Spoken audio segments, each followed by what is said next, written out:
महालक्ष्मी नमस्तुभ्यं नमस्तुभ्यं सुरेश्वरी हरिप्रिये नमस्तुभ्यं दयानिधे नमस्तुभ्यं।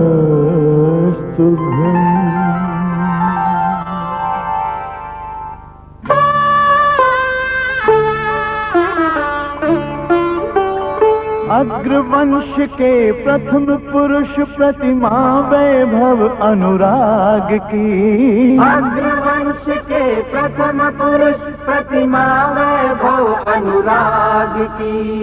अनुपम महिमा मंडित गाथा अग्रसेन महाराज की। अनुपम महिमा मंडित गाथा अग्रसेन महाराज की। अग्रसेन महाराज की। अग्रसेन महाराज की।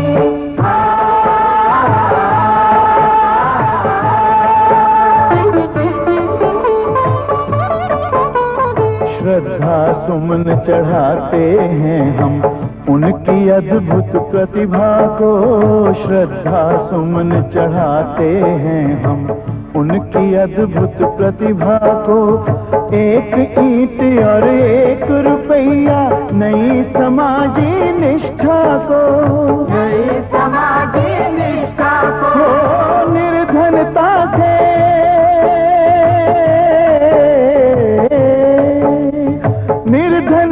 से मुक्त किया कुल फैली सुरभि समाज की। फैली सुरभि समाज की। अनुपम महिमा मंडित गाथा अग्रसेन महाराज की। अनुपम महिमा मंडित गाथा अग्रसेन महाराज की। अग्रसेन महाराज की। अग्रसेन महाराज की।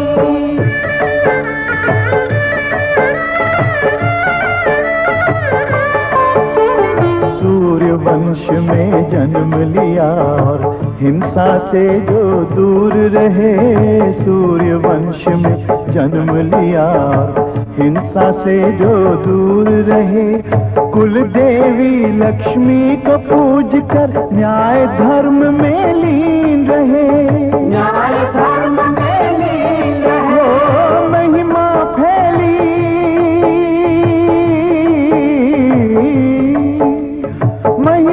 फैली अग्रोहा की जैसे तीर्थ प्रयाग की।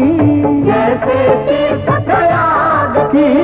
अनुपम महिमा मंडित गाथा अग्रसेन महाराज की। अनुपम महिमा मंडित गाथा अग्रसेन महाराज की। अग्रसेन महाराज की। अग्रसेन महाराज की। अग्रसेन महाराज की।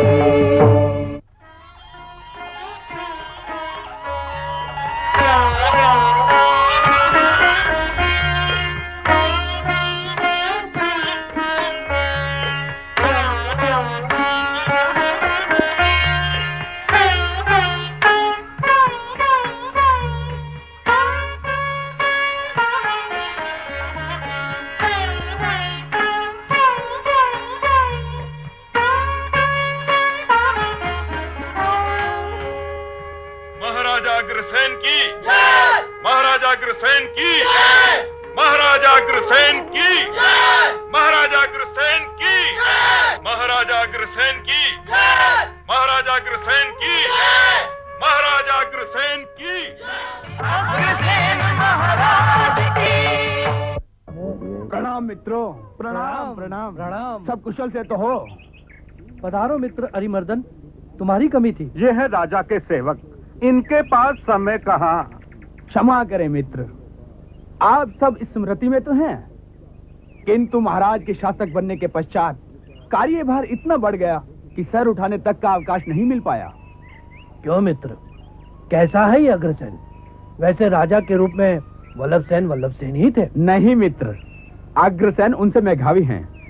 सभी कहते हैं कि उनके लक्षण राजाओं जैसे नहीं सम्राटों जैसे हैं। प्रतापनगर के गणमान्य श्रेष्ठ जनों, कल नगर भ्रमण में हमें बहुत सी बातें ज्ञात हुई। नगर में पिछड़ापन, अशिक्षा, विनिर्धनता का बाहुल्य है। इनको दूर करने के उपायों के बारे में हमें सोचना होगा। शैक्षणिक शाखाओं को निर्माण कर अच्छे गुरुओं की सेवा लेनी होगी। व्यापार उन्नत करने के लिए विचार विमर्श करना होगा। प्रजा में आध्यात्मिक, शैक्षणिक व सामाजिक चेतना जागृत कर उन्हें जगाना होगा। इसके लिए सतत श्रम की आवश्यकता है। समितियों का गठन करना होगा। ये सब कुछ निर्धारित कर यदि हम कार्यान्वित करेंगे तो अवश्य अपने लक्ष्य को प्राप्त करेंगे। महाराज की जय हो। महाराज, ड्योढ़ी पर एक रत्नागिरी नाम का व्यक्ति उपस्थित हुआ है, आपके दर्शन चाहता है। सादर उपस्थित किया जाए। जी महाराज।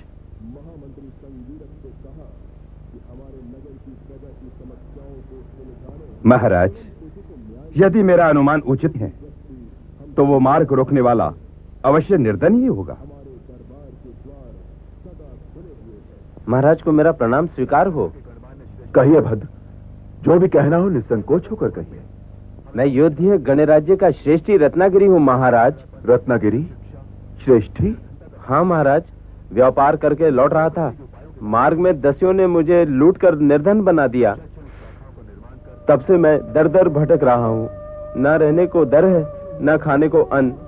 बस जैसे तैसे अपने परिवार का भरण पोषण चला पाता हूँ महाराज। ओह, महामंत्री संगीरक, दस्युओं को वश में करने के उपायों के लिए भी हमें मंत्रणा करनी होगी।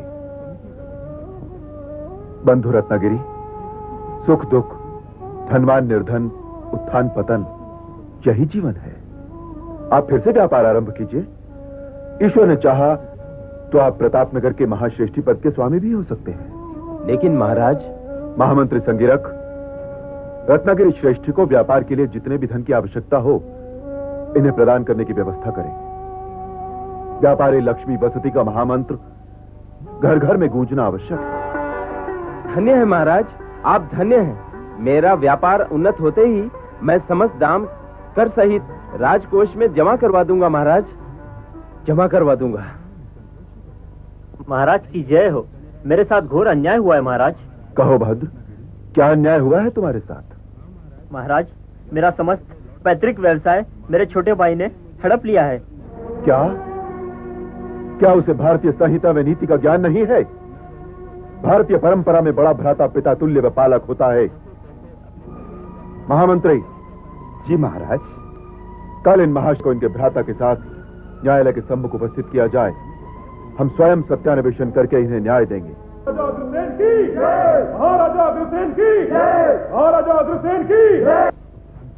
महामंत्री संगीरक, प्रतापनगर के समस्त ग्रामों व नगरियों के अधिष्ठाताओं को आज सूचना भिजवाने की व्यवस्था करें कि वे सब अपने अपने ग्रामों और अंचलों की समस्याओं को लेकर हमारे सम्मुख दरबार में उपस्थित हों। हम समस्त समस्याओं का निदान खोजकर उन्हें दूर करने का प्रयास करेंगे। जैसी आपकी आज्ञा। और मिला। बेटे चंदन, तुम्हारी माँ कहाँ है? बुला कर लाता। अरे ठहर, रुक रुक रुक। पहले अपने खिलौने तो लेता जा।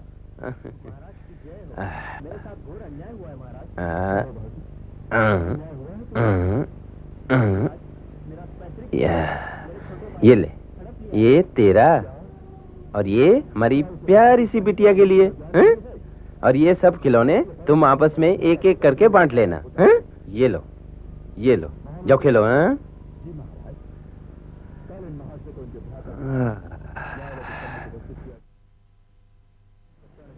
आप आ गए स्वामी? मैं आ गया उर्मिला। महाराज से बात हुई? मात्र बात ही नहीं हुई, उन्होंने आज से मुझे पुनः श्रेष्ठी भी बना दिया।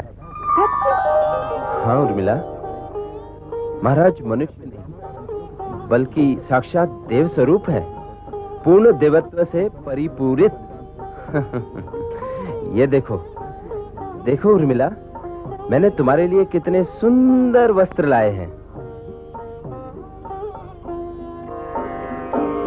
आज हमें सूर्योदय का भान हुआ है, कल अथवा भी दूर हो जाएगा, उसके पश्चात हमारा व्यापार प्रारंभ हो जाएगा, फिर हमारे साथ दूर दूर तक समुद्र पार कर जाएंगे। फिर जानती हो महाराज ने और क्या कहा? क्या कहा? ए बोले, तुम अपना व्यापार उन्नत कर लो श्रेष्ठी, फिर हम तुम्हें प्रताप नगर के महाश्रेष्ठी पद पर आसीन कर देंगे। चुप चुप जिए महाराज। मान गई स्वामी, मान गई। उनका यश दिग दिगत में फैले। वे साक्षात अग्रसेन के रूप में विष्णु हैं। वे लोगों का कल्याण करने के लिए इस धरती पर अवतरित हुए हैं। चलिए स्वामी, हाथ मुंह धोकर भोजनादि ग्रहण कर लीजिए। चलिए।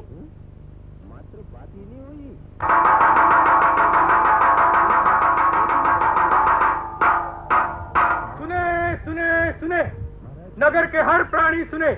महाराजा धीराज अग्रसेन जी नगर के पुनर्निर्माण करवाने हेतु नगर के सभी शिल्पकारों, चित्रकारों, कारीगरों, स्वर्णकारों की सेवाएं लेना चाहते हैं। आप सभी से प्रार्थना है कि जो भी कुछ कारीगरी जानता है, आप अपना नाम नगर विकास समिति में लिखवा दें।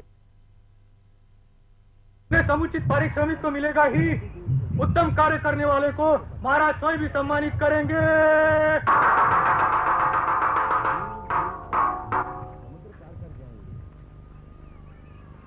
भाई वाह, विलक्षण है महाराज अग्रसेन।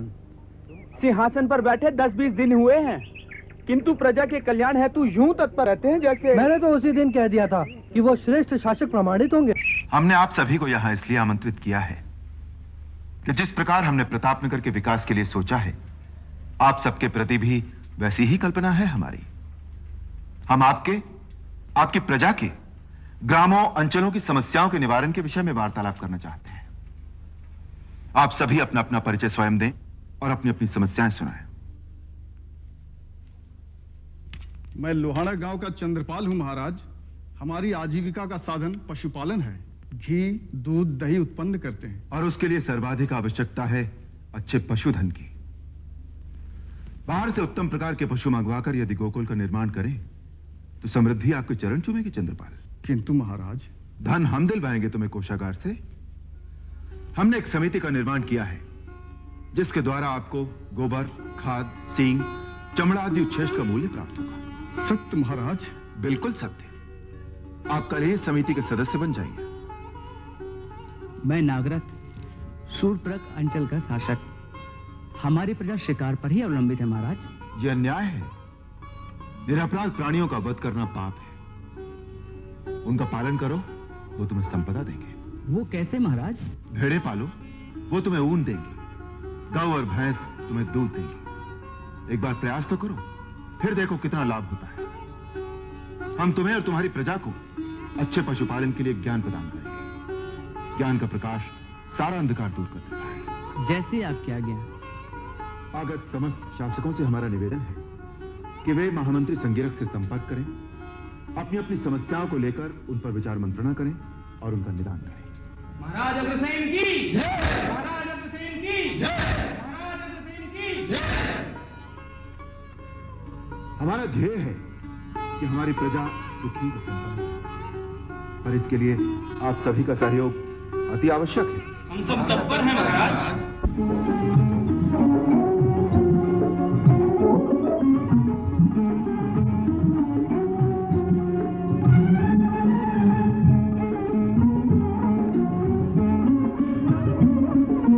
महामंत्री संगीरक, नगर विकास का कार्य कहां तक पहुंचा? जी महाराज, नगर विकास और पुनर्निर्माण का कार्य प्राय पूर्ण हो चुका है। संभवतः एक आध दिन में ही वह विश्व का श्रेष्ठतम नगर बन जाएगा, तो अतिशयोक्ति नहीं होगी। यह सब आपके श्रम का ही सुफल है महामंत्री। नहीं महाराज, यह तो आपकी सूझबूझ और मार्गदर्शन का प्रताप है। प्रजा नगर के इस परिवर्तित रूप को देखकर खुशी से फूली नहीं समा रही है। हर जगह आपका ही गुणानुवादन हो रहा है। प्रजा की प्रसन्नता में ही हमारी प्रसन्नता है। हम प्रजा से हैं, प्रजा हमसे नहीं है। हमारी इच्छा हो रही है कि हम प्रजा की इस प्रसन्नता को साक्षात रूप में देखें। आनंद कंद सी मूरत है, मन में निश्चय नूतन विचार, कर्मठता में कोई सानी नहीं, नहीं दूर दूर तक कुविचार। सौरभ सा यश फैला जग में, कड़कड़ के लिए मन में उदार। ऐसे शासक पर जनता भी देती अपना तनमन भी वार। वाह राजकवि वाह। अग्रसेन पलके बिछाकर आपका स्वागत करता है। कोटि कोटि युग यशस्वी भवा। पधारिए। आप तो प्रजा के मन प्राण हैं, कहिए सर्व कुशल मंगल तो है? आप जैसे नीतिवान, गुणवान, विचारवान, धैर्यवान शासक के शासन में अकुशलता कैसे हो सकती है महाराज? आपके पुण्य प्रताप से प्रतापनगर मंगलमय हो गया है, चारों ओर शुभ ही शुभ फैल गया है। मैं संपूर्ण नगर का भ्रमण करके आ रहा हूं महाराज। हर हृदय में आप ही आप समाये हुए हैं। ये तो स्तुति गान की भाषा है कविवर्य। मैं तो मात्र अपना धर्म निभा रहा हूं, और वो भी अपनी सामर्थ्य के अनुसार। अद्भुत सामर्थ्य है आपका, कर्तव्य धुरी पर टिका हुआ। जो कुछ कर रहे हैं आप, कर सकता है कोई जगा हुआ। जो गायन के योग्य है जग में, उनको ही गाते कविवर, वरना नहीं कोई जग में जो कवि से लिखवा ले रुचिर प्रवर। वाह कविराज वाह, लगता है साक्षात सरस्वती विराज रही है आपकी वाणी में। और आपके हर कर्म में मां लक्ष्मी का वास है। सरस्वती हो साथ में तो स्वर्ग तक भी मात है। अब आज्ञा दो महाराज। अवश्य, पर यूं ही नहीं, हम भी द्वार तक साथ चलेंगे, क्योंकि लक्ष्मी पुत्र का कर्तव्य है कि वो सरस्वती पुत्र का मान करें, उसकी अभ्यर्थना करें। चलिए।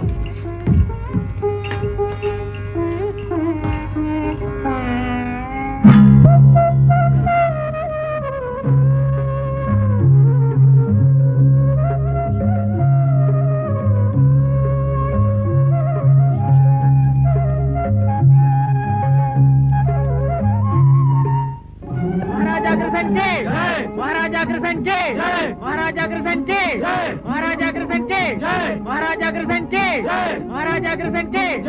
महामंत्री, यह हर्षोल्लास की ध्वनि जो आकाश की पालकी पर सवार होकर हमारे कानों तक आ रही है, आपने सुनी? हाँ महाराज, सर्वत्र यही ध्वनि सुनाई दे रही है। यह हमारी जनता के हर्षोल्लास और उमंग का प्रतीक है। हम आनंदित हुए। चलिए महामंत्री, हम जनता जनार्दन के दर्शन करें। महाराज अग्रसेन के, महाराज अग्रसेन के, महाराज अग्रसेन के, महाराज अग्रसेन के, महाराज अग्रसेन के। नारायण नारायण नारायण नारायण। पधारिए मुनिवर, इतनी रात के कहां मार्ग भूल पड़े? सानंद तो है। 24 प्रहर नारायण में लीन और तीनों भुवनों में भ्रमण करने वाला वीतराग सन्यासी सानंद नहीं होगा तो क्या आप होंगे देवेंद्र? मुझे किस बात का अभाव है देवऋषि? 8 सिद्धियों 9 निधियों का स्वामी मैं इंद्र, हर घड़ी स्वर्ग सुखों का उपभोग करता हूं मैं। अधिक भोग ही तो दुखों का कारण होता है देवेंद्र। नारायण नारायण। सुखी तो श्रम करने वाला होता है। नारायण नारायण। अभी अभी मृत्यु लोक का भ्रमण करके आ रहा हूं। आहा, प्रताप नगर की भव्यता, नगर के नागरिकों का उल्लास और वहां के शासक अग्रसेन की कार्य तत्परता को देखकर मन ठगा सा रह गया। वाह, सुख हो तो ऐसा। आप भी कहां की बात ले बैठे मुनिवर? कहां इंद्र और कहां वहां का सुख? आप नहीं जानते इन मानवों को। देखिएगा कुछ ही दिनों में वो पूजा का पात्र बन जाएगा। नारायण नारायण। आप अमर होकर भी इन मनुष्यों से पूजा करवा पाते हैं?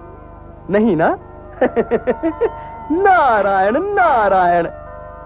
नहीं देवऋषि, ऐसा नहीं हो सकता। अमरों का सामना साधारण मनुष्य कभी नहीं कर सकता, कभी नहीं। तो फिर खूब आनंद मनाइए, राग रंग में डूबे रहिए। नारायण नारायण। किंतु मैंने स्वयं जो अपने नेत्रों से देखा है वो अद्भुत है।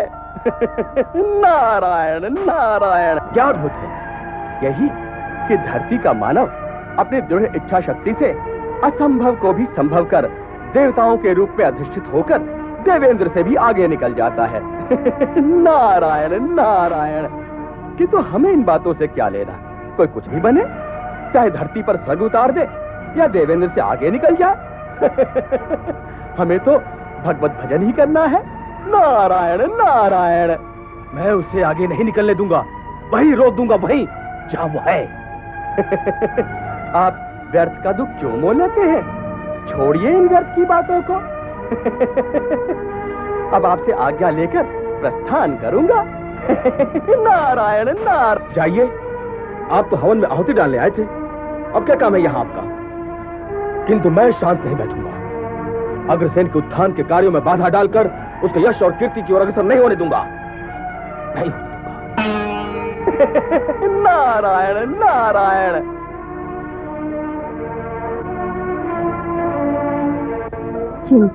चिंता तो मनुष्य के जीवन में हर पल साथ रहती है बेटी, किंतु तुम्हें क्या चिंता है माताश्री? तुम्हारी चिंता, क्योंकि जब बेटी युवा आस्था की देहरी पर कदम रख देती है तो माता पिता की रातों की निद्रा समाप्त हो जाती है। तुम्हारे पिता आज भी चिंतित हैं। वे कब से तुम्हारे लिए वर की खोज में लगे हैं, लेकिन बेटी। मिष्ठान बंटवाइए महारानी, मिष्ठान बंटवाइए। आज हम आपके लिए एक शुभ समाचार लाए हैं। कहिए महाराज, कहिए, क्या शुभ समाचार है? क्या हमारी पुत्री माधवी के योग्य वर मिल गया है? हाँ महारानी, हाँ। देव ज्योतिर की तरह ज्योतिर्मय, इंद्र की तरह वैभववान, विष्णु की तरह सुंदर वर खोजा है मैंने। कहाँ महाराज, कहाँ? कौन भाग्यवान है? क्या नाम है उनका? अरे, महाराजा अग्रसेन का नाम नहीं सुना आपने?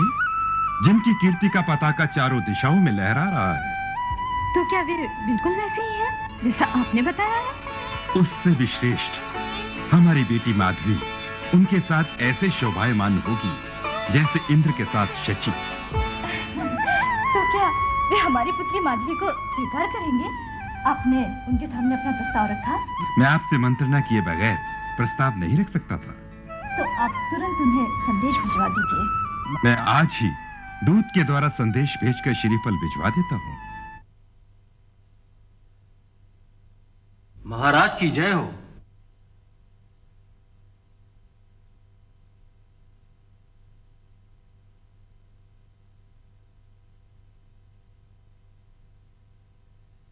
कैसे हैं महाराज कुमुद व महारानी जी? सब कुशल मंगल है महाराज।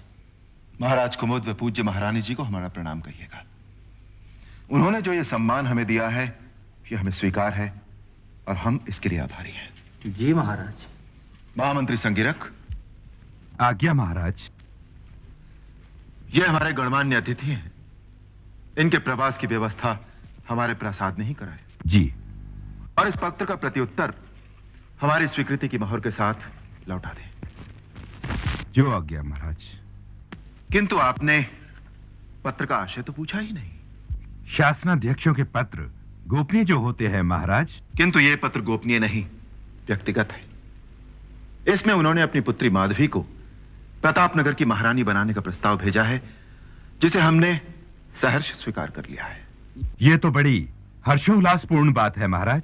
महारानी, महारानी, महाराजा अग्रसेन जी का संदेश आ गया है।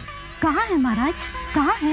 ये देखिए, उन्होंने स्वयं हस्ताक्षर किए हैं इस पर। हे भगवान, तुझे बारंबार धन्यवाद। तूने हमारा स्वप्न पूरा कर दिया। अरे ये क्या स्वामी, आप किस सोच में डूब गए? मैं सोच रहा था, हर क्षण आंखों के सम्मुख हर्ष की भांति लहराने वाली हमारी बेटी माधवी विवाह के पश्चात। बेटी अपने घर के सुख ऐश्वर्य को भोगे, इससे बड़ा सुख माँ बाप के लिए और क्या हो सकता है स्वामी? बेटी तो पराया धन होती है। वह ब्याह कर अपने स्वामी के घर पहुंचे उतना ही श्रेष्ठ है। पराई वस्तु का मोह आप जैसे विचारक को नहीं होना चाहिए स्वामी। सच कहते हो महारानी। मोह दुख का कारण होता है, इसे भूल जाना ही श्रेष्ठकर है। मैं अभी दूत के द्वारा राजपुरोहित जी को बुलाकर विवाह का शुद्ध मुहूर्त निकलवाता हूँ। राजपुरोहित जी को मेरा प्रणाम स्वीकार हो। प्रणाम विनायक। कहो। महाराज ने आपको याद किया है।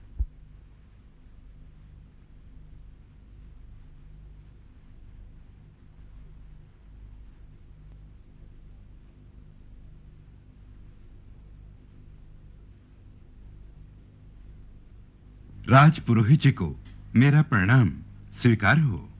आयुष्मान भव राजन। विराजिए। आपके आशीर्वाद से बेटी माधवी के लिए योग्य वर मिल गया है।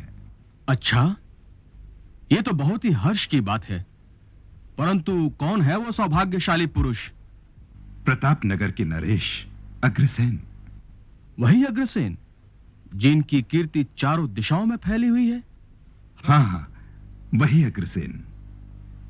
सुंदर, अति सुंदर। महाराज, अब आप विवाह का शुभ मुहूर्त जितना जल्द से जल्द निकाल सके निकालिए। अवश्य राजन, अवश्य। बेटी माधवी के विवाह के पश्चात साम्राज्य योग है। महाराज, मेरे शास्त्रों की गणना कहती है कि महाराज अग्रसेन के ग्रह बेटी माधवी के ग्रहों से मिलकर और भी प्रबल हो जाएंगे एवं उन दोनों को ऊंचाई के 7वें शिखर तक पहुंचा देंगे, जहां देवताओं का पहुंचना भी दुर्लभ होगा। आने वाले पंचमी का दिवस विवाह के लिए शुभ है। पंचमी? नारायण नारायण, आहा, क्या हर्षोल्लास, क्या आनंद। चारों ओर प्रकाश ही प्रकाश बिखरा हुआ है। नारायण नारायण। अमरलोक में यह सब नहीं होगा तो क्या मृत्यु लोक में होगा देवऋषि? मृत्यु लोक को क्या आप कम समझते हैं? विष्णु अवतार लेते हैं, देवाधिदेव महादेव कैलाश पर वास करते हैं, ब्रह्मा जी यज्ञ करते हैं। बस का ये गुणानुवाद आज किसकी है? आज उस धराधाम पर 32 लक्षणों से युक्त राजा कुमुद की सर्वांग सुंदरी कन्या का विवाह अग्रसेन से होने जा रहा है। इसमें क्या नवीनता है? एक साधारण नारी के विवाह की सूचना मुझे देने के पीछे आपका क्या प्रयोजन है? मुझ जैसे योगाचर यति तो प्रयोजनहीन ही होते हैं देवेंद्र। नारायण नारायण, किंतु यह विवाह कोई साधारण नहीं है देवेंद्र। त्रिभुवन में जितने रत्नमणि हैं, उनके आप स्वामी हो सकते हैं, किंतु क्या? आपके पास ऐरावत हाथी, पारिजात वृक्ष, कामधेनु गाय, उच्च श्रवा अश्व और हंस युक्त विमान जैसे रत्न अवश्य होंगे देवेंद्र। किंतु ये सब रत्न माधवी रूपी रमणी रत्न के सामने कुछ भी नहीं है। नारायण नारायण, क्या वो शची से भी अधिक सुंदर है? सुंदर ही नहीं, अप्रतिम गुणवान भी है। नारायण नारायण, जो भी उस कल्याणी से विवाह करेगा वो अमरों में भी अमर होगा। नारायण नारायण, जहां भी उसके चरण पड़ेंगे, उसके शुभ चरणों के प्रताप से वहीं स्वर्ग का निर्माण हो जाएगा। मिथ्या, सर्वथा मिथ्या, यह असंभव है। असंभव ही सही, किंतु हम वर वधू को आशीर्वाद देने अवश्य जाएंगे। नारायण नारायण।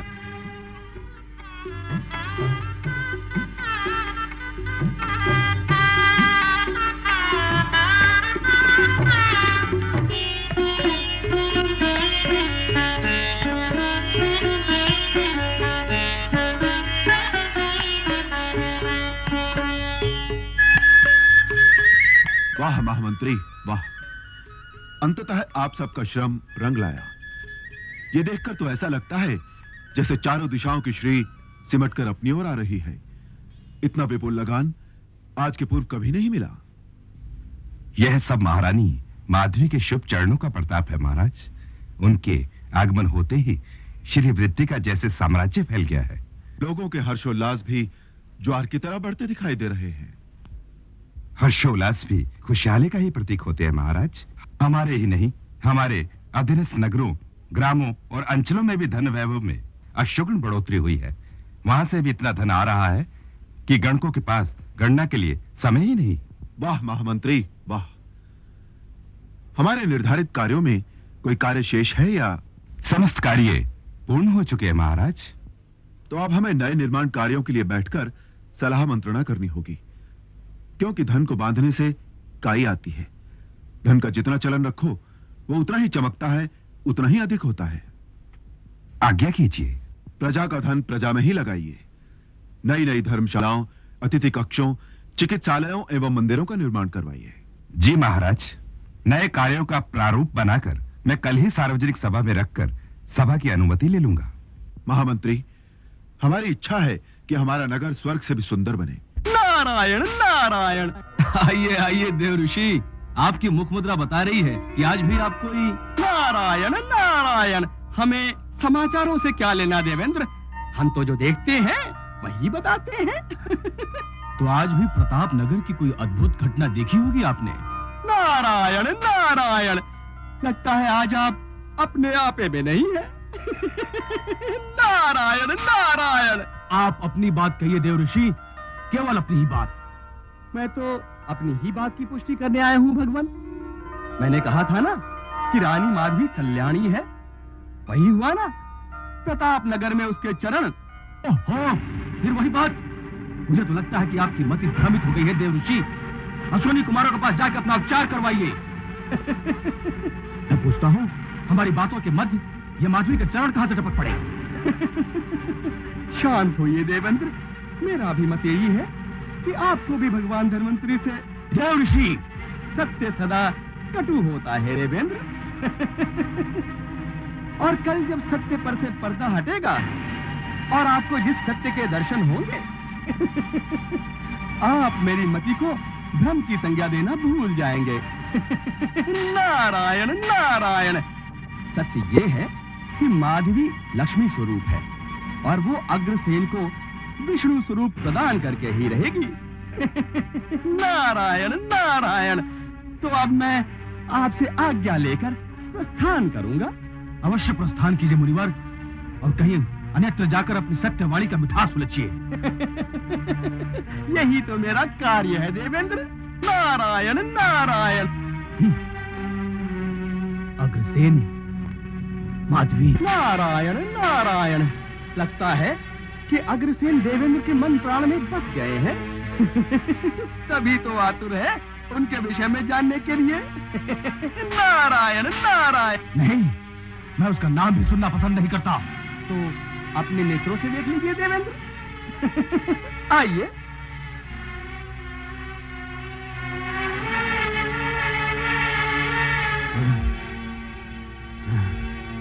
महाराजा अग्रसेन की जय। महाराजा अग्रसेन की जय। महाराजा अग्रसेन की। महाराजा अग्रसेन की जय। नहीं नहीं नहीं।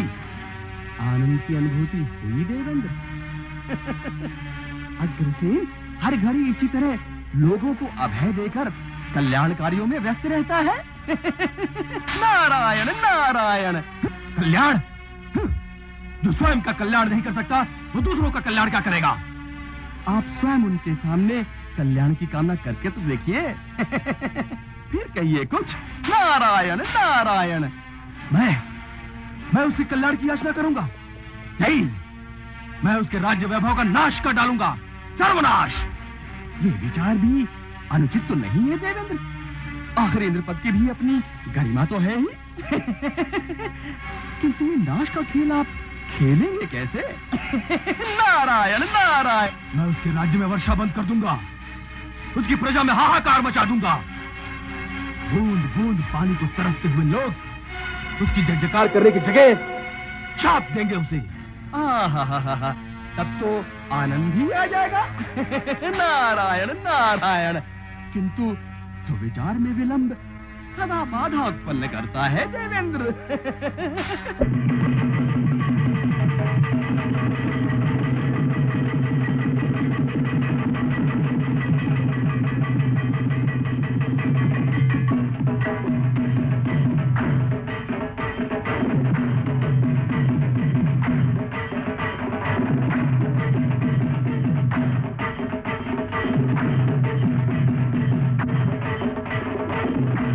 मैं विलंब नहीं करूंगा, अभी इसी समय गिराऊंगा वज्र।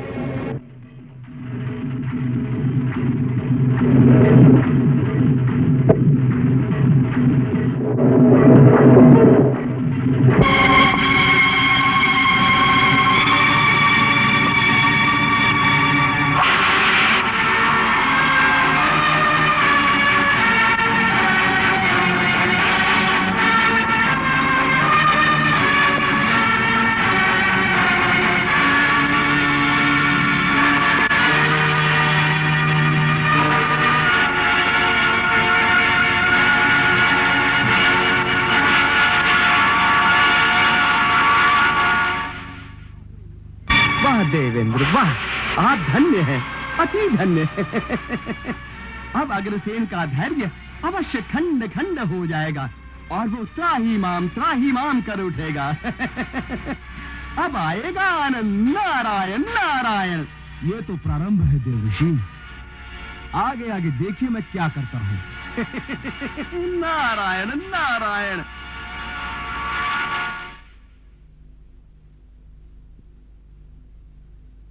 महाराज को हमारा प्रणाम स्वीकार हो।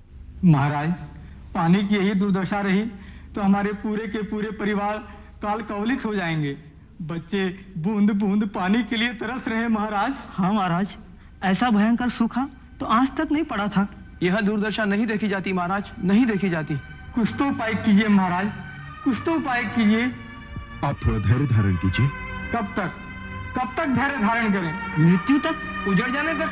नहीं नहीं, हम किसी को उजड़ने नहीं देंगे, किसी को भी नहीं। मित्रों, यह आपत्काल है और आपत्तियां कभी ठहरती नहीं। महामंत्री संगिरक। जी महाराज। आप इसी क्षण चाहिए और धरती में जहां कहीं भी पानी की संभावना हो, कुएं खुदवाइए, बावड़ियों को निर्माण करवाइए, इसी क्षण। जैसे आपकी आज्ञा महाराज।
बच्चे बूंद बूंद पानी के लिए तरस रहे महाराज। हाँ महाराज, ऐसा भयंकर सूखा तो आज तक नहीं पड़ा था।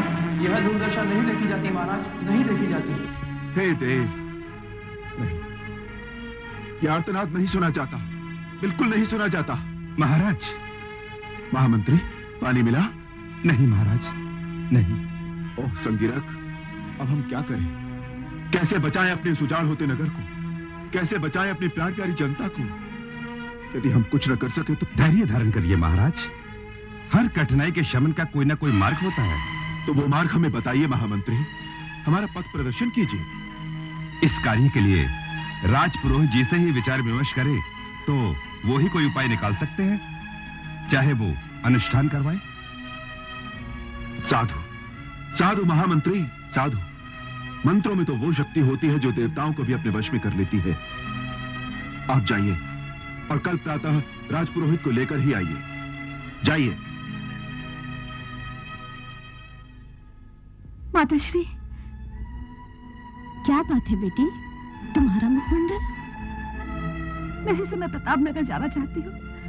मेरा मन घबरा रहा है। मुझे ऐसा लग रहा है कि महाराज को कोई विपदा आन पड़ी। नहीं बेटी नहीं, ऐसी कोई बात नहीं। अगर ऐसी कोई बात होती तो वे हमें अवश्य सूचित करते। नहीं माताश्री, मैं अब रुक नहीं सकती। मेरा हृदय मुझे व्याकुल कर रहा है। मैं किंतु बेटी, बिना पूर्व तैयारी के तुझे... नहीं माताश्री, मुझे और कुछ नहीं चाहिए। मुझे बस आप लोगों का आशीर्वाद चाहिए। ठीक है बेटी, मैं तेरे पिताश्री को कहकर तेरे जाने की व्यवस्था करवाती हूँ। माताश्री, मैंने संपूर्ण शास्त्रों का अध्ययन कर लिया है महामती। यह दुर्भिक्ष वर्षा न होने के कारण है, और वर्षा न होने का कारण? क्या कारण है राजपुरोहित? इंद्रदेव का प्रकोप। क्या इंद्रदेव का प्रकोप दूर नहीं किया जा सकता। महामती, वैसे तो ऋचा पाठ करके भी इंद्रदेव का प्रकोप शांत नहीं किया जा सकता, किंतु एक उपाय है। यदि आप श्री यंत्र की स्थापना करके देवी भगवती महालक्ष्मी का अनुष्ठान करके उन्हें प्रसन्न करें तो बाधा का निवारण हो सकता है। कुलदेवी महालक्ष्मी का अनुष्ठान? तो विलंब किस बात का है? आप अनुष्ठान की तैयारी कीजिए। महामंत्री संज्ञक। जी महाराज। आप राजपुरोहित के मार्गदर्शन के अनुसार अनुष्ठान की सामग्री की व्यवस्था कीजिए। जो आज्ञा महाराज। आइए, प्रस्थान कीजिए।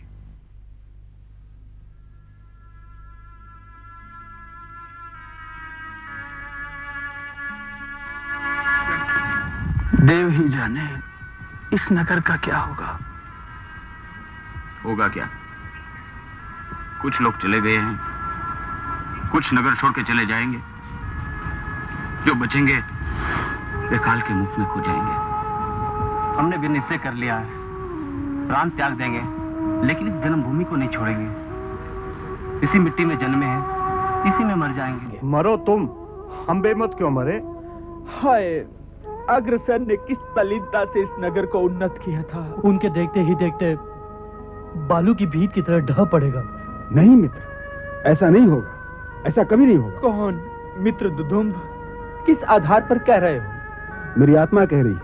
मैं अभी अभी राजप्रसाद से आ रहा हूँ। जिस तल्लीनता और मनोरथा से माँ देवी भगवती लक्ष्मी का अनुष्ठान हो रहा है, वह सारे अनिष्टों को दूर कर देगा।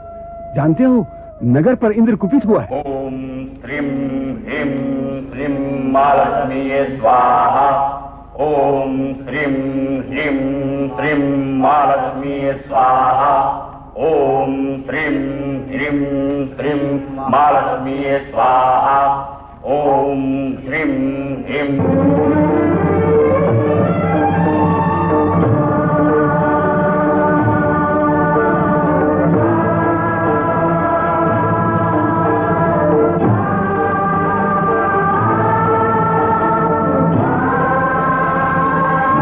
अग्रसेन, मैं तुम्हारी भक्ति और अनुष्ठान से प्रसन्न हूँ। अब तीनों लोकों में तुम्हारा कोई भी अहित नहीं कर पाएगा। तुम्हारे राज्य में सदैव सुख संपत्ति की वर्षा होती रहेगी। मैं तुम्हारी कुलदेवी तुम्हारे कुल में अधिष्ठित होती हूँ। तुम्हारा वंशज जब कार्य तत्परता में लगेगा, मैं वहाँ उपस्थित रहूंगी। तुम्हें मेरे एक और आज्ञा का पालन करना होगा। तुम्हें कोलपुर के राजा महिरथ की पुत्री सुंदरावती के स्वयंवर में जाकर उसका वरण करना होगा।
जंगाली रे मनराना पेरू केसर जंगाली रे मनराना पेरू केसर जंगाली रे मनराना पेरू रे मनरा केसर मेरे राजा जी की बात हो महाराजा जी की बात चूड़ा तो मेरी जान चूड़ा तो हाथी दांत को गलिन गलिन मन राखी रे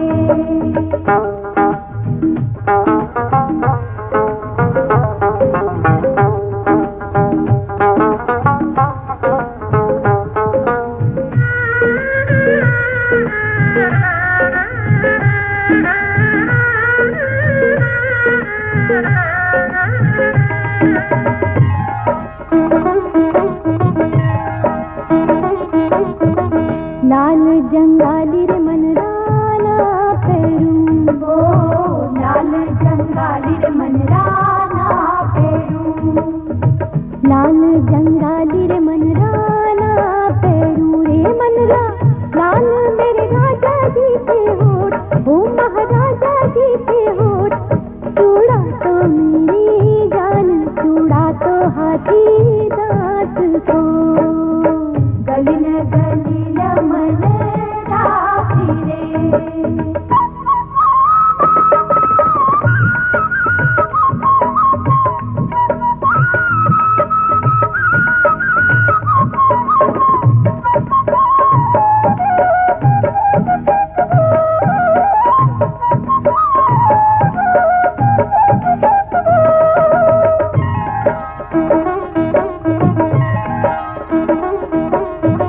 हरो जंगाली रे मनराना पेरू हरो जंगाली रे मनराना पेरू हरो जंगाली रे मनराना पेरू रे मनरा हरे मेरे राजा जी के बाप हो महाराजा जी के बाप चूड़ा तो मेरी जान चूड़ा तो हाथी दांत को गलिन गलिन मन राखी रे गलिन गलिन मन राखी रे गलिन गलिन मन राखी रे गलिन गलिन मन राखी। नारायण नारायण, कितनी कृपालु है माँ भगवती।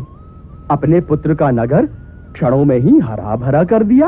आहा, क्या श्री वृद्धि की है। नारायण नारायण, तो क्या मैं नृत्य करूं, ढोल लगाए बजाऊं? नारायण नारायण, वो सब तो आप अग्रसेन के द्वितीय विवाह में भी कर सकते हैं देवेंद्र।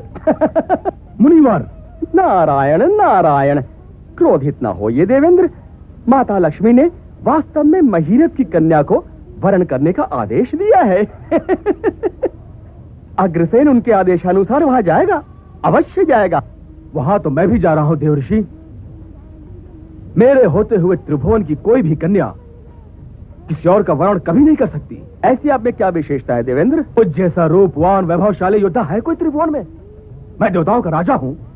मेरे स्वरूप को देखकर नारी तो क्या पहाड़ों के पत्थर भी पिघल जाते हैं। खिल्ली मत उड़ाइए देवर्षि।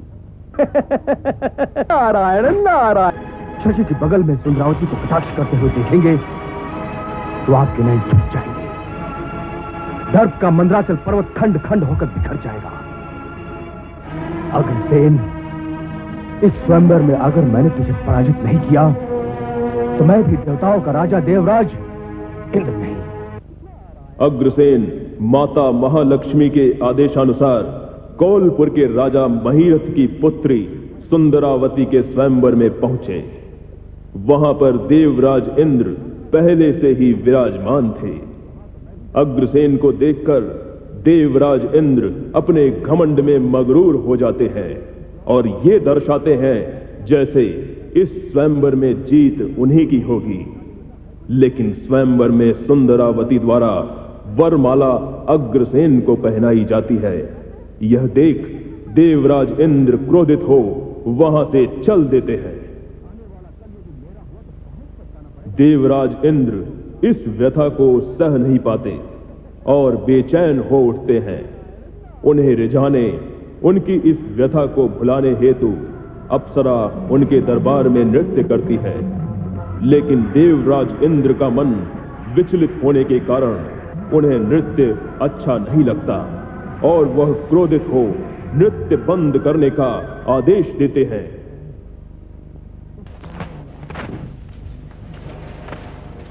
महारानी जी, रानी सुंदरावती आपके दर्शन हेतु पधारना चाहती हैं। कहाँ है वे? उन्हें सम्मान के साथ यहाँ ले आओ।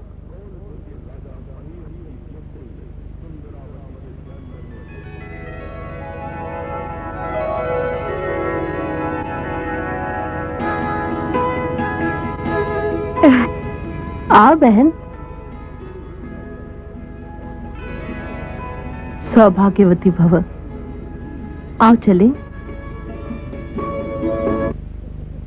पूर्व निश्चित स्थान यमुना नदी के तट पर देवराज इंद्र व अग्रसेन की संधि नारद जी की मध्यस्थता में होती है।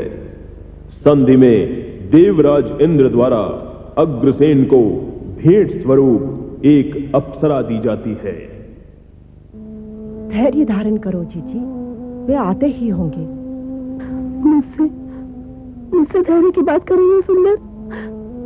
क्या तुम स्वयं पति वियोग में कम नहीं हो? मेरे मन में कोई कुशंका नहीं है जीजी, उन पर अगाध विश्वास है मुझे। उनका मार्ग पवन और अग्नि भी नहीं रोक सकते, तो इंद्र का अस्तित्व ही क्या है?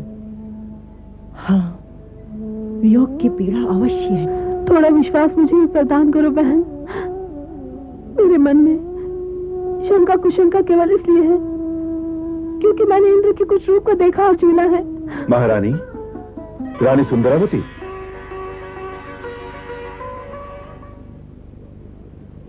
क्या बात है? आज आप दोनों मिलकर जागरण कर रही हैं? आपके न आने से हम चिंतित थे। हम आपकी प्रतीक्षा कर रहे थे स्वामी। जीजी तो संध्या से कुंभलाई हुई है। अब चंद्र को देखकर थोड़ी खिली है कुमुदिनी, वरना चिंता में। क्यों? इसमें चिंता करने का तो कोई विषय ही नहीं था। यह आप समझते हैं।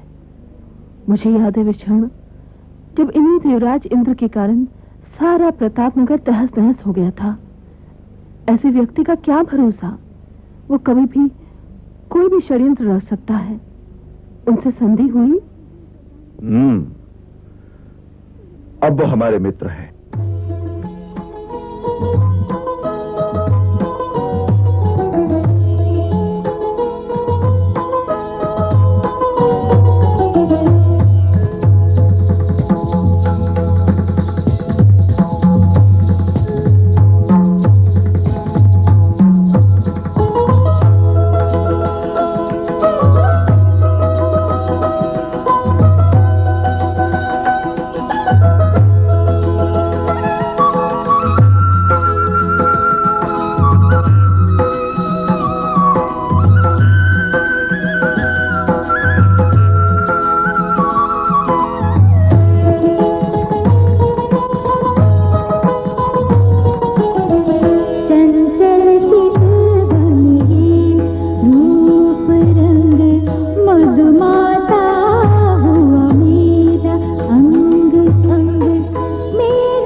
नगरिया ढल ढल जाए, गोरे गोरे मुखड़े पे दिल मुस्काए।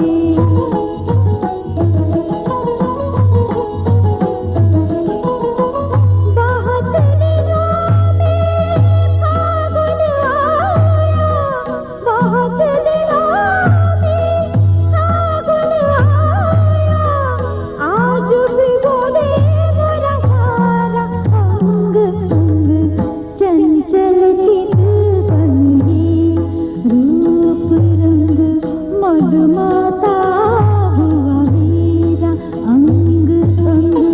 मेरा यौवन मेरा मर्दन, मेरा यौवन मेरा मर्दन, मधुमाता हुआ मेरा अंग अंग, चंचल चित बंदी रूप रंग मधुमाता हुआ मेरा अंग अंग।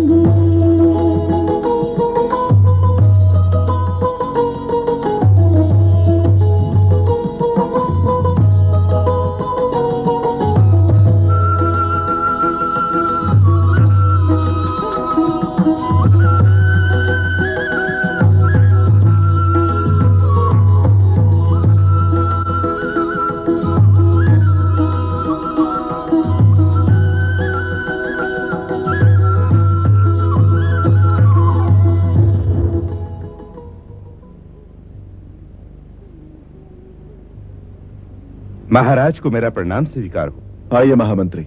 जीजी रानी। आओ बहन, सुखी रहो। तुम मेरे पास होती हो ना, तो मन को बहुत ढाढ़स मिलता है। हृदय बड़ा व्याकुल और व्यतीत है सुंदर। यही गति मेरी भी है जीजी। गीत संगीत साज श्रृंगार कुछ भी नहीं भा रहा है, किंतु महाराज ऐसा क्यों कर रहे हैं जीजी, क्यों? किंतु परंतु में समय मत गवाइए महामंत्री, जो करना है तत्काल कीजिए। हम यही प्रतीक्षा करते हैं, आप जाइए।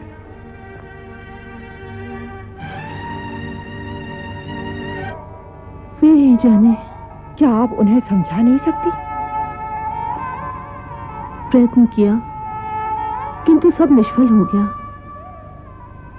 मैंने उनसे कितनी प्रार्थना की कि एकांतवास तो आप यहाँ भी कर सकते हैं। मैं और सुंदर आपके एकांतवास में ढाल बनकर रहेंगी, किंतु वह ठीक है। क्या ध्रुव तारा को उसके स्थान से हटाना संभव है बहन? तो क्या भी जाकर ही मानेंगे। अब तो हमारा धर्म यही है कि हम उन्हें प्रफुल्लित होकर विदा करें। प्रफुल्लित? प्रफुल्लित नहीं जीजी, हृदय पर पत्थर रखकर। कुछ भी कहो, आओ चले। पिता की बेला आ गई है। तुम साथ रहोगी तो ही मैं समझ पाऊंगी। किंतु मेरा हृदय तो फटा जा रहा है जीजी। नहीं बहन, तुम ऐसा कहोगी तो मैं विचलित हो जाऊंगी। चलो जीजी, चलो।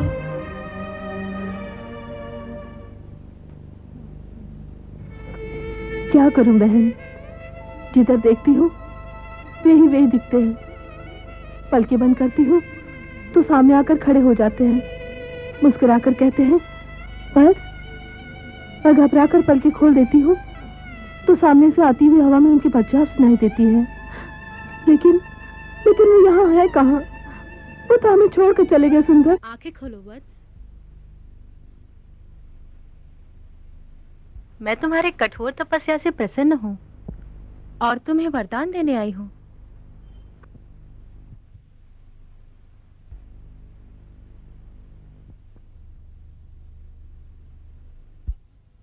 मां भगवती, कल्याणी विष्णुप्रिया, अपने पुत्र का प्रणाम स्वीकार करो मां।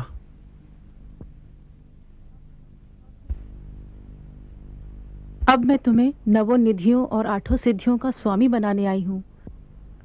मैं तुम्हें वरदान देती हूँ कि तुम्हारा वंश तुम्हारे ही नाम से विख्यात हो। जब तक तुम्हारे कुल के लोग मेरी पूजा अर्चना करते रहेंगे, उनकी धन संपदा बनी रहेगी। जय हो भगवती, तेरी जय हो।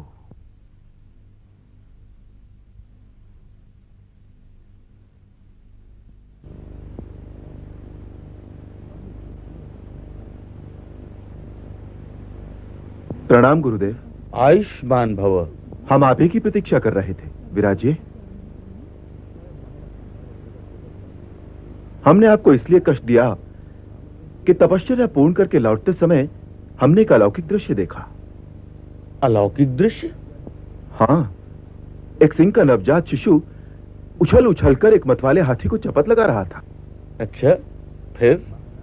तभी एक दैवज्ञ ब्राह्मण ने हमें दर्शन देकर कहा, ये वीर भूमि है पुत्र, यहाँ एक नगर का निर्माण करो वत्स। भाग्य ने यह भूमि आप ही के नाम लिख रखी है। वाह, ये तो अति उत्तम बात है। कहाँ है वो जगह? कहीं यमुना तट के वन में तो नहीं? संभवतः वही हो। इस कार्य का श्री गणेश मार्गशीर्ष में कृष्ण पक्ष की पंचमी को करें तो अक्षय लाभ और सिद्ध योग का फल प्राप्त कर सकते हैं महामते। तो ठीक है महामंत्री जी, मैं सब समझ गया। आज से ही सब तैयारियां प्रारंभ करवा दी जाएंगी। राज पुरोहित के द्वारा निश्चित की गई तिथि मार्गशीर्ष कृष्ण पक्ष की पंचमी के दिन नए नगर के निर्माण हेतु भूमि पूजन कर निर्माण कार्य आरंभ किया गया।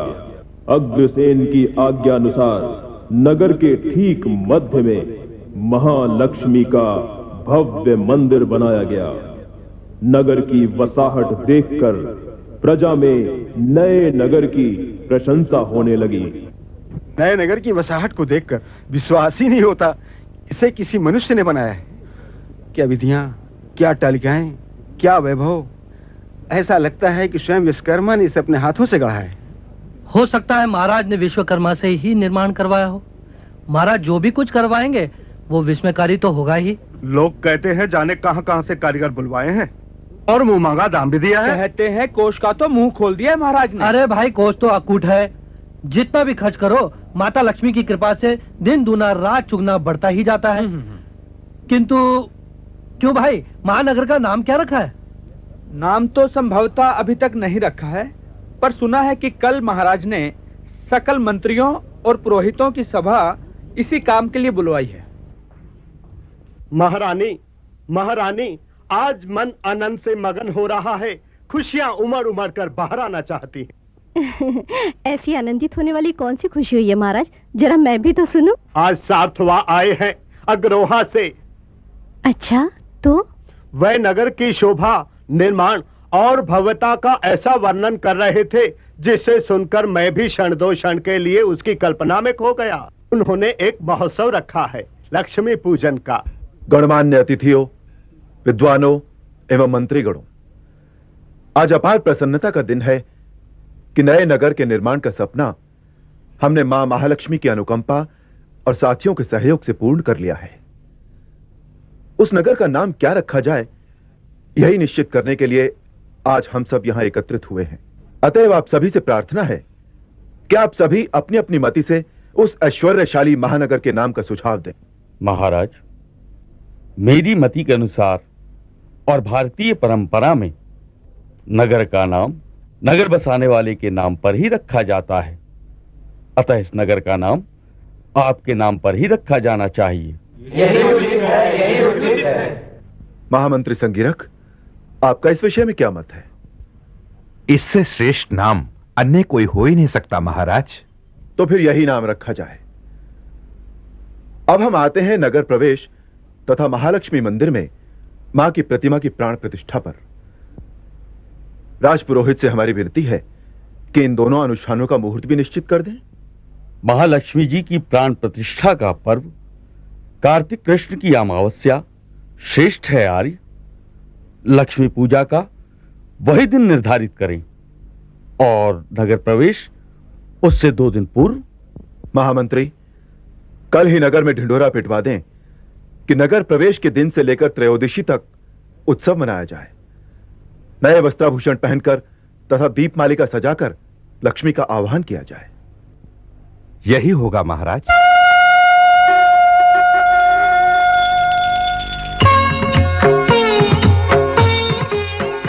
ओम जय माता, मैया जय लक्ष्मी माता। तुमको निस दिन सेवत, तुमको निस दिन सेवत, हर विष्णु दाता। ओम जय लक्ष्मी माता।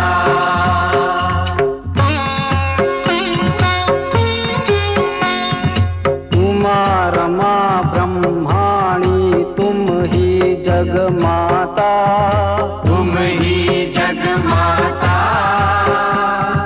सूर्य चंद्रमा ध्यावत, सूर्य चंद्रमा ध्यावत, नारद ऋषि गाता। ओम जय लक्ष्मी माता।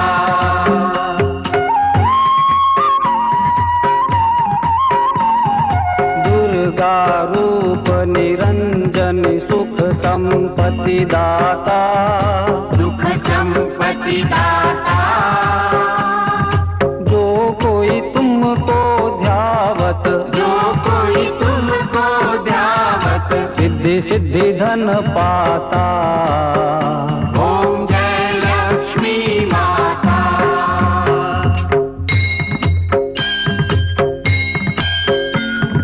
तुम पाताल निवासिनी तुम ही शुभ दाता, तुम ही शुभ दाता। कर्म प्रभाव प्रकाशिनी, कर्म प्रभाव प्रकाशिनी, भवनिधि की त्राता। ओम जय लक्ष्मी माता।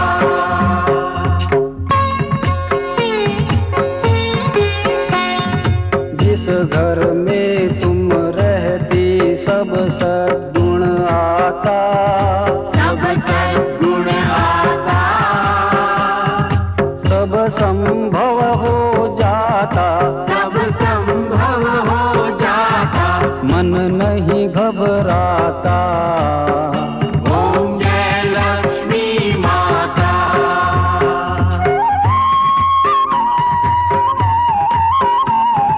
तुम बिन यज्ञ न होते, वस्त्र न हो पाता, वस्त्र न हो पाता। खान पान का वैभव, खान पान का वैभव, सब तुमसे आता। ओम जय लक्ष्मी माता।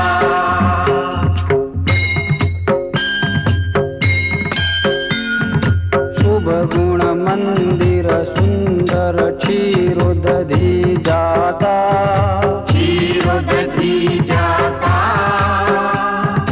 रत्न चतुर्दश तुम बिन, रत्न चतुर्दश तुम बिन, कोई नहीं पाता। ओम जय लक्ष्मी माता।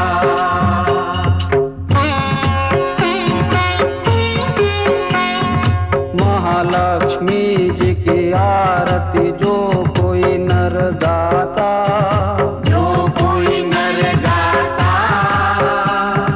पूर आनंद समाता, पूर आनंद समाता। पाप उतर जाता। ओम जय लक्ष्मी माता।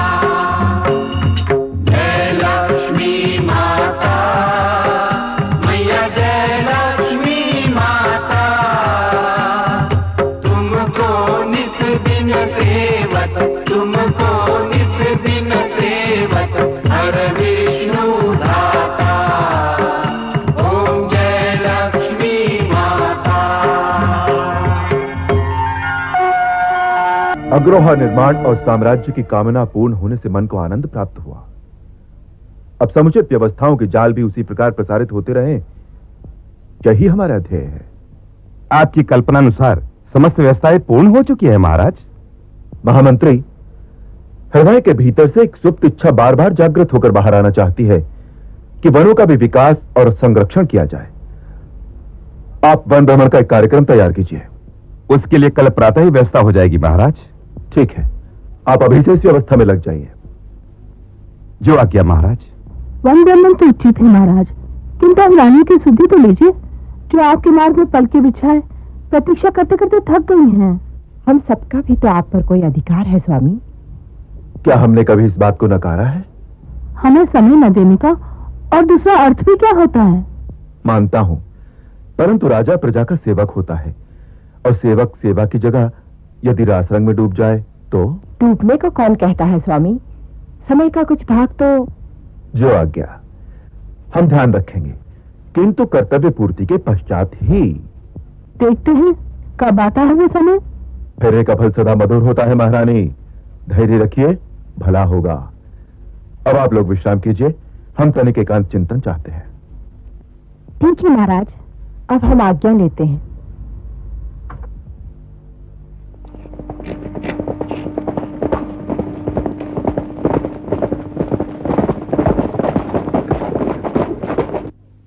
रुको सैनिकों, रुको! कौन हो तुम लोग और बिना आज्ञा लिए कहां दौड़े चले जा रहे हो? जानते हो ये मार्ग कहां जाता है? रसातल में जाता है। तुम्हें क्या? मुझे है, मेरी आज्ञा के बिना। आज्ञा? कैसी आज्ञा? ये मार्ग शासक का है और यहाँ के शासक महाराजा अग्रसेन हैं। उन्हें कोई नहीं रोक सकता। मैं रोक सकता हूँ, मैं। ये मेरी तपोभूमि है और मेरी आज्ञा के बिना मेरी भूमि पर शासक तो क्या, कोई भी दिक्कत चरण नहीं रख सकता। ओह, इतना अभिमान! चलिए महाराज, देखता हूँ कौन रोकता है हमें।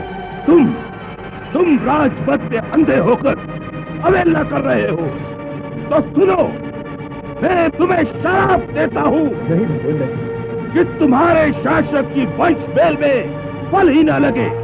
फिर देखता हूँ कैसे चलता है ये शासन और कैसे रहती है ये बद्धांधता।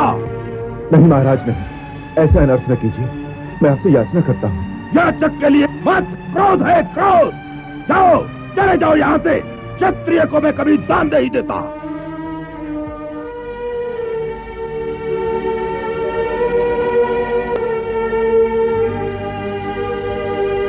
विधाता, विधाता, ये क्या किया तुमने? किस दोष, किस पाप कर्म का दंड दिया है मुझे? नहीं, ऐसा नहीं हो सकता, ऐसा नहीं हो सकता। ऐसा ही होगा अग्रसेन, यही होगा। भगवान राम की वाणी कभी मिथ्या नहीं हो सकती। तो मैं क्या करूं? क्या करूं मैं? क्या करूं?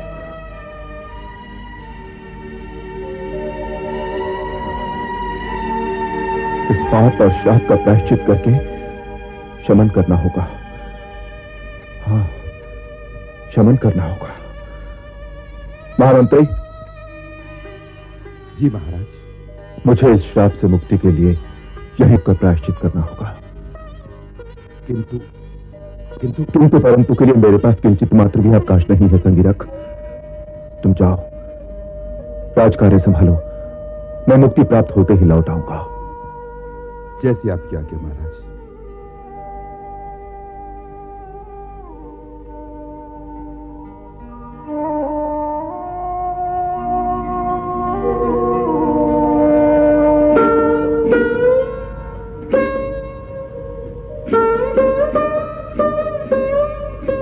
व्यवधान के लिए क्षमा करें महारानी। द्वार पर महामंत्री खड़े हैं और आपके दर्शन के लिए इच्छुक हैं। महामंत्री उपस्थित करें इन्हें। जी महारानी।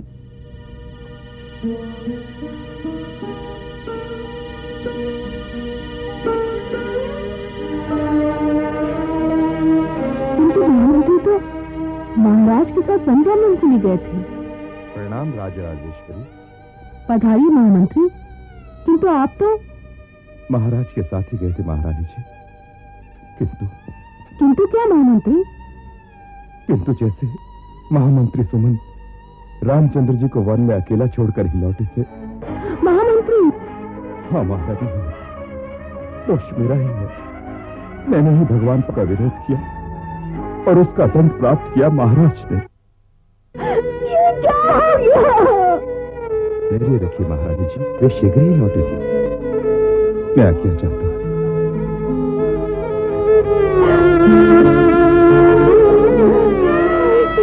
ओम भूर्भुवः स्वः तत्सवितुर्वरेण्यं भर्गो देवस्य धीमहि धियो यो नः प्रचोदयात्।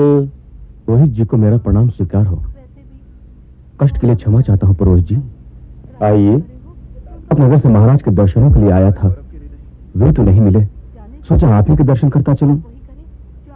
विराजिए राजकवि, हे राजकवि। मनुष्य जो नहीं कर पाता है उसे प्रारब्ध करवाता है। यही भाग्य का लेख है जिसे प्रजा और राजा दोनों को भोगना पड़ता है। हो सकता है ये उनके पूर्व जन्मों का कोई दोष हो। क्या प्रारब्ध को बदलने का कोई विधान नहीं है? हम सब प्रयत्न कर सकते हैं राजकवि। इसी प्रयत्न के लिए महाराज तपस्या कर रहे हैं, देखे क्या होता है। आंखें खोलो वत्स अग्रसेन, मैं तुम्हारा अखंड व्रत देखकर प्रसन्न हुआ और यहां तुम्हारी सहायता हेतु आया हूं।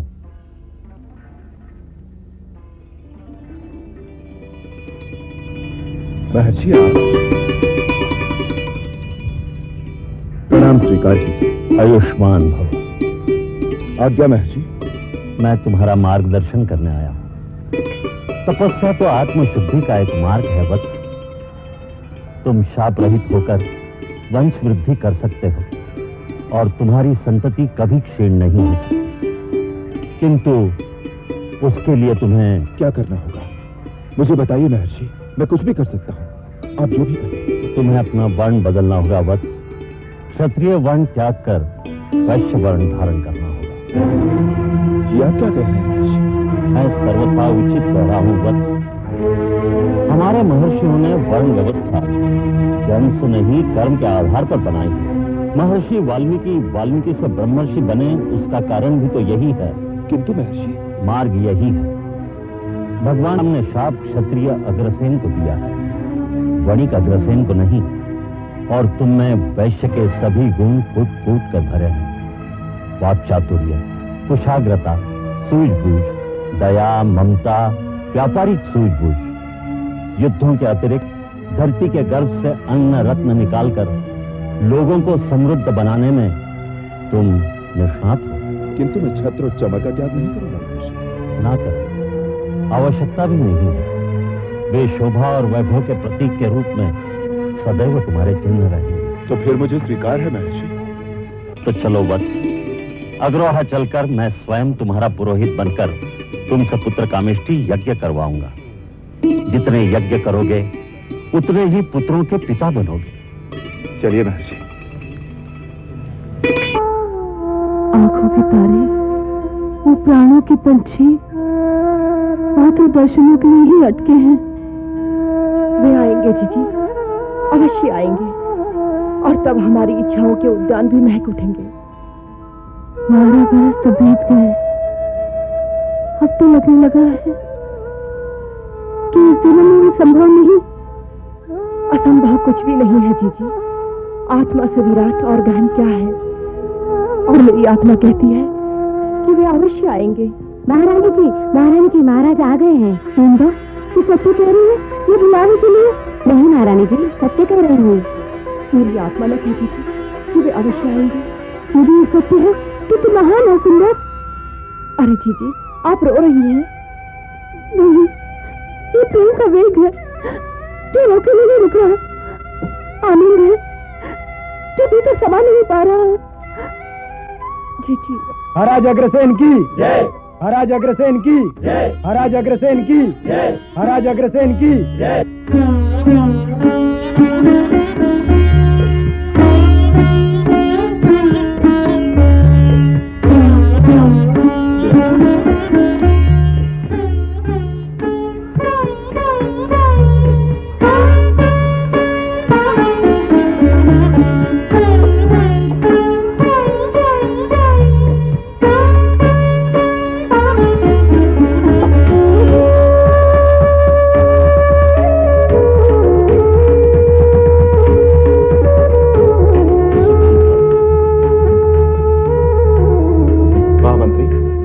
स्वयं जाइए और महारानी एवं अन्य रानियों को संदेश दीजिए कि वे भी आकर महर्षि का आशीर्वाद प्राप्त। जो आज्ञा महाराज। यह हमारा सौभाग्य है महर्षि कि आपके चरण हमारे इस अग्रोहा नगर में पड़े और आपके चरणों के पुण्य प्रताप से ये नगर अब अग्रोहा धाम हो गया है। जहां लक्ष्मी का वास हो, सभी कर्म यज्ञ में लीन रहते हो, हृदय में भगवत भक्ति का संचार हो, अतिदेय भावना प्रबल हो, वहीं भगवान बसते हैं। और जहां भगवान बसते हैं उससे बड़ा धाम कोई नहीं होता।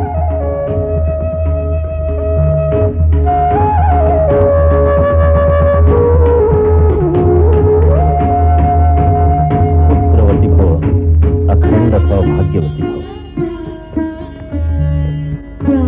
पुत्रवती भव, अखंड सौभाग्यवती भव।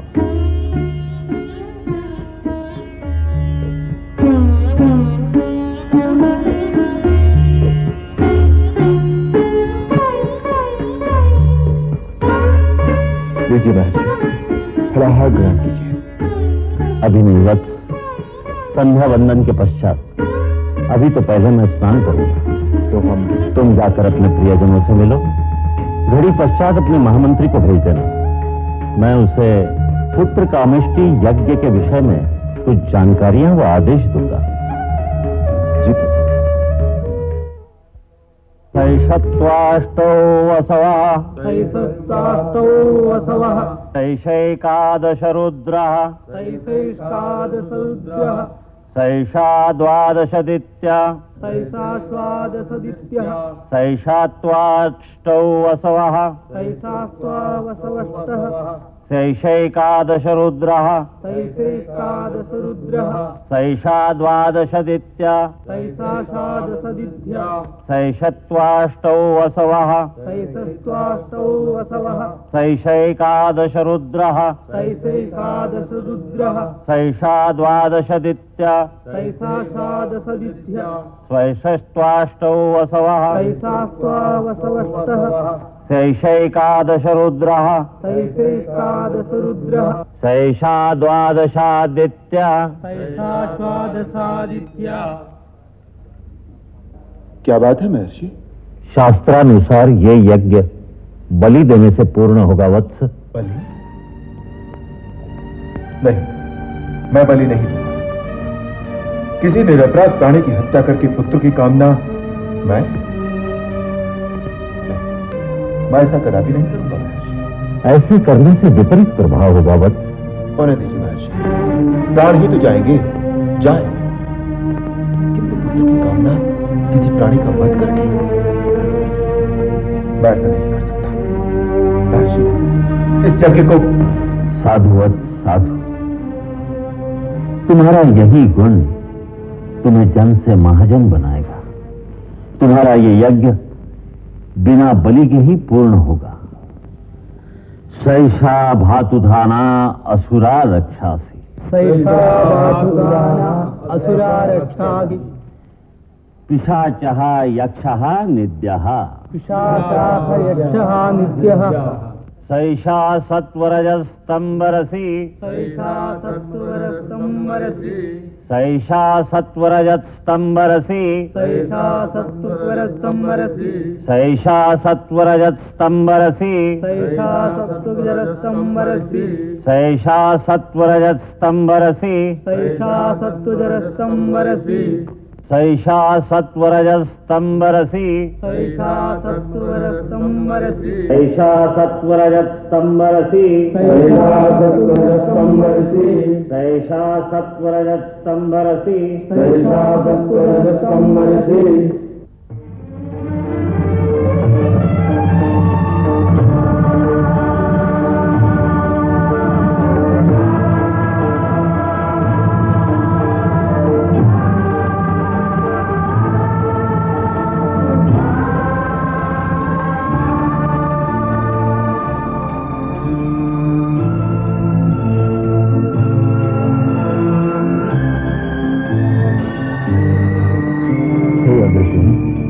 तुम्हारे 18 यज्ञ परिपूर्ण हुए। मैं तुम्हें एक पायस कलश दूंगा, जिसे तुम अपनी सभी रानियों में बांट देना। उस पायस कलश के खाने से तुम्हारे सभी रानियों से पुत्र जन्म लेंगे।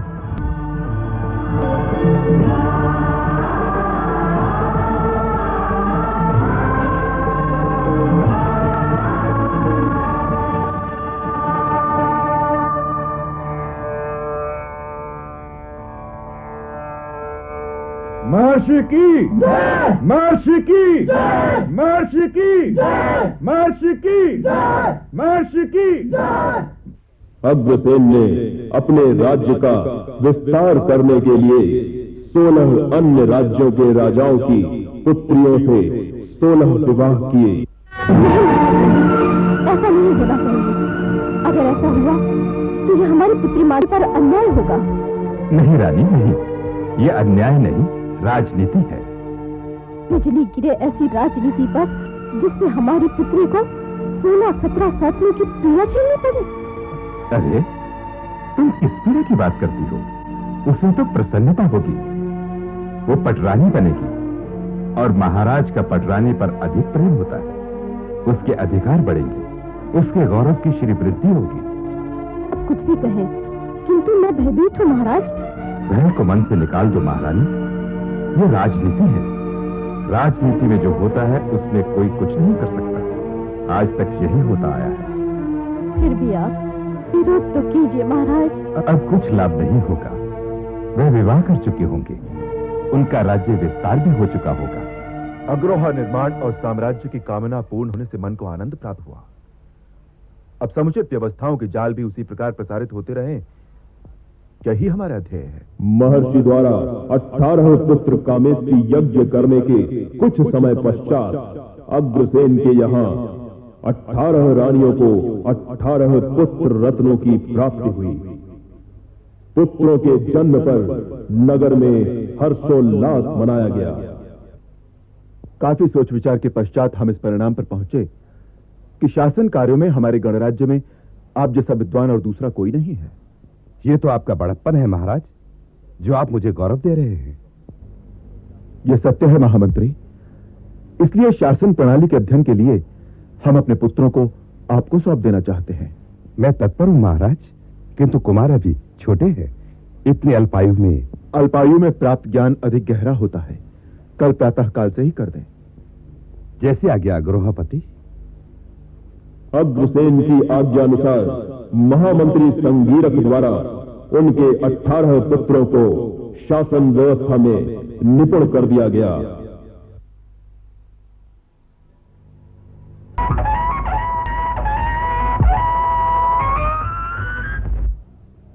अभिवादन पिताश्री, प्रणाम पिताश्री।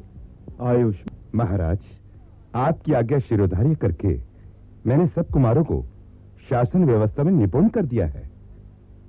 सुनकर आत्मा प्रफुल्लित हुई और हृदय गौरवान्वित हुआ महामंत्री।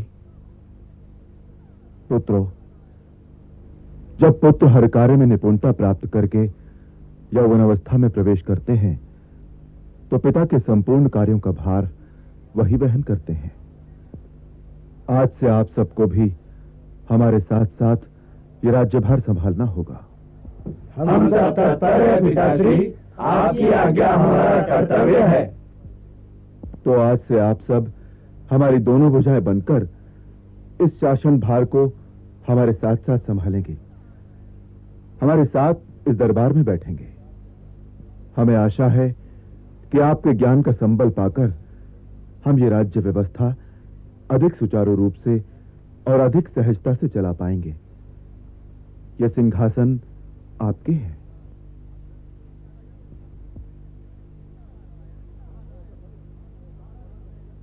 मानवों में मनु, तारागण में चंद्र शोभित है महाराज। जैसे देवों में देव महाराज इंद्र। महाराज को मेरा अभिवादन स्वीकार हो। पधारिए राजकवि। अग्रसेन अपने दरबार में आपका स्वागत करता है। विराजिए। हे प्रजावल्लभ, आज मैं यहाँ एक संशय का निराकरण करने के लिए उपस्थित हुआ हूँ। कहिए। हमारे दरबार की विद्वत परिषद आपके संशय का निराकरण करने के लिए आतुर है। एक कवि की 2 पंक्तियां हैं महाराज। यशोदा बार बार भव भाखे है कोई, ब्रज में हेतु हमार चलत गुणमते हित रागे। नहीं, मेरे विचार से यह अर्थ संशयात्मक है। समीप आओ, समीप आओ पुत्र, अपने पिता का आशीर्वाद लो। जो आज्ञा पिताश्री। मेरा समाधान नहीं हुआ। आपने क्या अर्थ किया? यशस्वी भव, आयुष्मान भव। अब हमें यहाँ से प्रासाद में जाकर माताओं का आशीर्वाद ग्रहण करने की अनुज्ञा करें पिताश्री। जाओ पुत्रों, जाओ। आयुष्मान भव। महाराज, चिंता को चिता कहा गया है, जो पलछिन जीवन शक्ति को क्षीण करती है और कार्य क्षमता में वृद्धि करती है। किंतु रानी, जब जब मैं अपनी कन्याओं को देखता हूँ, चिंता का आवरण मेरी सोच पर कोहरे की तरह फैल जाता है। एक आध होती तो बात, 18 है, और जब कन्याएं युवावस्था में प्रवेश करती हैं तो चिंता छोड़कर पिता कर्म में प्रवृत्त हो जाइए। प्रभु अवश्य हमें मार्ग दिखाएंगे। नारायण नारायण। महारानी, नारायण नारायण। प्रणाम देवी। आयुष्मान भव। आपके दर्शनों से मैं कृतार्थ हुआ। विराजी। लगता है दंपति किसी गूढ़ चर्चा में निमग्न थे। तुम्हारी तो 18 कन्याएं हैं ना? जी प्रभु। नारायण नारायण नारायण नारायण। प्रणाम महामुनि। आयुष्मान भव। पधारिए। आहा, दरबार देखकर मन आनंदित हो गया। कहो पुत्रो, कैसे हो? बस कृपा है आपकी महामुनि। महामुनि का पधारना अकारण तो नहीं हो सकता। कहिए देवर्षि, हम आपकी क्या सेवा करें? नारायण नारायण। बात तो आपकी 100% उचित है महाराज। मैं यहाँ विशेष प्रयोजन निमित्त ही आया हूँ। नारायण नारायण। तो आज्ञा कीजिए प्रभु। मैं मथुरा के महाराज पद्मनागराज की 32 गुणों वाली श्रेष्ठ 18 कन्याओं का आपकी पुत्र वधुओं हेतु प्रस्ताव लेकर आया हूँ। यदि आपको ये प्रस्ताव स्वीकार हो तो मैं इस आशय का संदेश उन्हें दे दूंगा। नारायण नारायण। पुत्रों पर जितना अधिकार पिता का होता है, उतना ही माता का भी होता है देवर्षि। वाह महाराज वाह। पत्नी को अर्धांगिनी इसलिए कहा गया है कि गृहस्थ धर्म में उनका आदर हो, गृह स्वामी के तुल्य ही उनका भी अधिकार हो। तो आप मंत्रणा कर लीजिए और यथाशीघ्र संदेश भिजवा दीजिए, ताकि मैं इस भार से मुक्त हो सकूं। नारायण नारायण। यही होगा देवर्षि। हम कल ही संदेश वाहक भेज देंगे। जैसा आपका मंतव्य। तो मुझे आज्ञा हो, मैं प्रस्थान करूंगा। नारायण नारायण। नारद की मध्यस्थता से अग्रसेन के 18 पुत्रों का विवाह पद्म नागराज की 18 पुत्रियों से धूमधाम से संपन्न हुआ। सभी कार्यों से मुक्त होकर अग्रसेन अपने ज्येष्ठ पुत्र विभु को राजपाट सौंपकर मुक्ति मार्ग की ओर चल पड़े। हमें पूरी आशा है कि प्रजा हित व प्रजा कल्याण ही तुम्हारा मुख्य ध्येय होगा, क्योंकि एक राजा का यही परम कर्तव्य होता है। ये राजपाट तुम्हें सौंपकर अब हम मुक्ति मार्ग के लिए वन की ओर प्रस्थान करते हैं।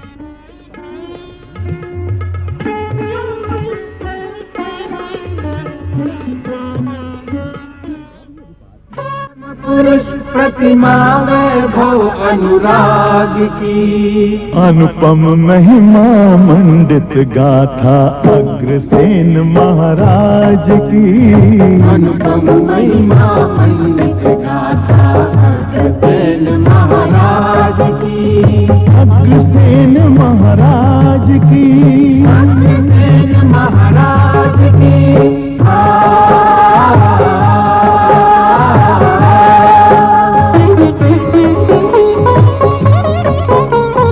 श्रद्धा सुमन चढ़ाते हैं हम उनकी अद्भुत प्रतिभा को। श्रद्धा सुमन चढ़ाते हैं हम उनकी अद्भुत